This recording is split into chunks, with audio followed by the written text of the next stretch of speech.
MLC H Vishwanath ಕೂಡ power TV ಜೊತೆ ಮಾತನಾಡಿದ್ದಾರೆ. ನಮ್ಮ ಪ್ರತಿನಿಧಿ ಆನಂದ್ ಮಾತನಾಡಿಸಿದ್ದಾರೆ. ಏನು ಹೇಳಿದ್ದಾರೆ ಬನ್ನಿ ನೋಡೋಣ. ಇವತ್ತಿಂದ ಬೆಳಗಾವಿಯಲ್ಲಿ 10 ದಿನಗಳ ಕಾಲ ಚಳಿಗಾಲದ ಅಧಿವೇಶನ ನಡೆಯುತ್ತೆ. ಪ್ರಮುಖವಾಗಿ ಮುಡಾ ಹಗರಣ, ವಾಲ್ಮೀಕಿ ಹಗರಣ, ವಕ್ಫ್ ವಿವಾದಗಳು ಸೇರಿದಂತೆ ಬಹಳಷ್ಟು ಒಂದು ವಿಚಾರಗಳನ್ನು ಮುಂದಿಟ್ಕೊಂಡು ಬಿಜೆಪಿ ನಾಯಕರು ಪ್ರತಿಭಟನೆ ಮಾಡೋದಕ್ಕೆ ಮುಂದಾಗಿರ್ತಕ್ಕಂಥದ್ದು. ಸಿಎಂ ರಾಜೀನಾಮೆಗೆ ಬಿಜೆಪಿ ನಾಯಕರು ಆಗ್ರಹವನ್ನು ಮಾಡ್ತಿದ್ದಾರೆ. ಈ ಬಗ್ಗೆ ಮಾತನಾಡೋದಕ್ಕೆ ನಮ್ಮ ಜೊತೆ ಎಚ್ ವಿಶ್ವನಾಥ್ ಅವರು ಇದ್ದಾರೆ. ಸರ್, ಪ್ರಮುಖವಾಗಿ ಸಿಎಂ ರಾಜೀನಾಮೆಗೆ ಆಗ್ರಹ ಮಾಡಿ ಧರಣಿ ಮಾಡೋದಕ್ಕೆ ಸದನದಲ್ಲಿ ಬಿಜೆಪಿ ನಾಯಕರು ಮುಂದಾಗಿದ್ದಾರೆ. ಸರ್, ಮಾಡಲಿ ಬೇರೆ ವಿಚಾರ,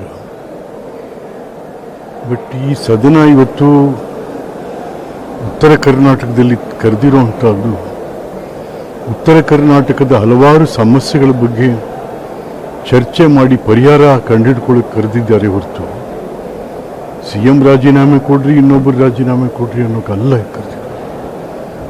ಇನ್ನು ಈಸಿ ಸರ್ಕಾರಕ್ಕೆ ರಾಜೀನಾಮೆ ಕೊಡಿ, ಅದು ಇದು ಗಲಾಟೆ ಎದ್ಬಿಟ್ಟು ಕ್ಲೋಸ್ ಆಯ್ತದೆ. ಸೊ ಹಾಗಾಗಿ ಉತ್ತರ ಕರ್ನಾಟಕದ ಜನರು ಅವ್ರ ಜೊತೆಗೆ ನಾವುಗಳು ಕೂಡ ಜವಾಬ್ದಾರಿಯುತವಾಗಿ ಈ ಅಧಿವೇಶನವನ್ನು ನಡೆಸ್ಕೋಬೇಕು ನಾವು.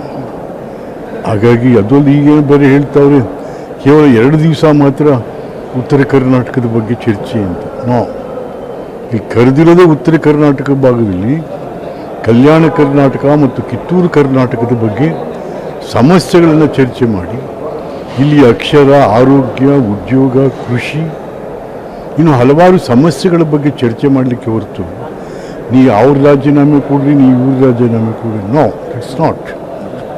ಸರ್, ಪ್ರಮುಖವಾಗಿ ಈಗ ಡಿ.ಕೆ. ಶಿವಕುಮಾರ್ ಅವರು ಅಧಿಕಾರ ಒಪ್ಪಂದದ ಬಗ್ಗೆ ಒಂದು ಮಾತು ಹೇಳಿದರು. ಆದರೆ ಆ ಥರ ಒಪ್ಪಂದ ಆಗಿಲ್ಲ ಅಂತ ಸಿಎಂ ಸಿದ್ದರಾಮಯ್ಯನವರು ಸ್ಪಷ್ಟನೆ ಕೊಟ್ಟರು. ತದನಂತರ ಮೊನ್ನೆ ರಾಜಕೀಯ ಅಂತ್ಯಕಾಲದಲ್ಲಿದ್ದೀನಿ ಅನ್ನೋ ಒಂದು ಮಾತನ್ನು ಸಿಎಂ ಅವರು ಹೇಳಿದ್ದಾರೆ. ಮುಂದೆ ಬದಲಾವಣೆ ಆಗುತ್ತೆ ಸರ್?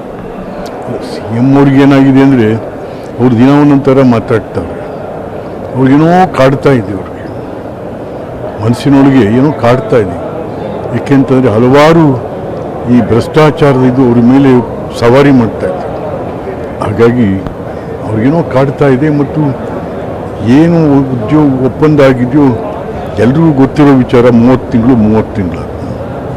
ಹಾಗಾಗಿ ಏಕೆಂತಂದರೆ ಶಿವಕುಮಾರ್ ಅವರ ಶ್ರಮನೂ ಇದೆ. 136 ಸೀಟ್ ಬರಬೇಕು ಅಂದರೆ ಶಿವಕುಮಾರ್ ಅವ್ರ ಶ್ರಮ ಇದೆ, ಅವನ ಇನ್ವೆಸ್ಟ್ಮೆಂಟ್ ಇದೆ, ಡೆಡಿಕೇಶನ್ ಇದೆ. ಅವನಿಗೋಸ್ಕರ ಅವ್ರ ಸಮಾಜ, ಒಕ್ಕಲಿಗ ಸಮಾಜದ ಓಟ್ ಹಾಕಿದೆ. ಹಾಗಾಗಿ ಕೇಳೋದ್ರಲ್ಲಿ ತಪ್ಪೇನಿದೆ. Thank you. ಸೊ ಇದು ಎಚ್ ವಿಶ್ವನಾಥ್ ಮಾತು. ಕ್ಯಾಮ್ರಾ ಪರ್ಸನ್ ಪ್ರಶಾಂತ್ ಜೊತೆ ಆನಂದ್ ನಂದಗೂಡಿ, ಪವರ್ ಟಿವಿ.